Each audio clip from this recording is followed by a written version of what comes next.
बर्बादी बना भोजपुरी और बंगाली खाते छोड़ी के कोई लड़ रहे में तुर पिटाई करा दे वो खाना में ओ सुनाई संभाल में तो जहर में लगा वो खाना में एक्सक्यूज मी छेड़े जो जावे ना के तो के पिटाई करा दो खाना दिए तेल जो भी सामला बिना विश मिली दे वो खाना दे कनक तीना कोर दो बोल वो सोर करे करे आते हवे तो के घोड़ा दिए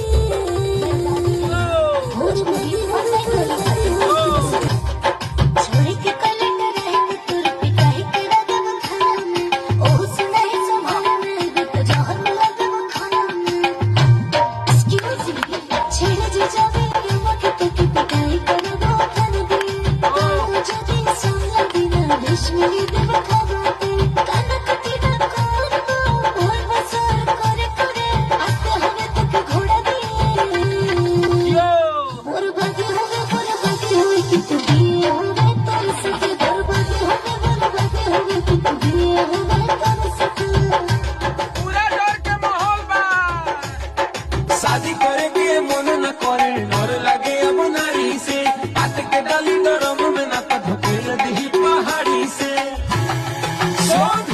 शादी करे के मन न करे डर लगे अब नारी से बात के डाली डरम में ना तो ढकेल दी पहाड़ी से दिल के हमको अच्छे हैं प्यार करते सच है कान के थोड़े कच्चे हैं हो अरे सीधा ही हम अच्छे हैं कम से कम जिंदा बचे हैं सीधा ही हम अच्छे हैं कम से कम जिंदा बचे हैं समझे बर्बादी बना भोजपुरी और बंगाली खाते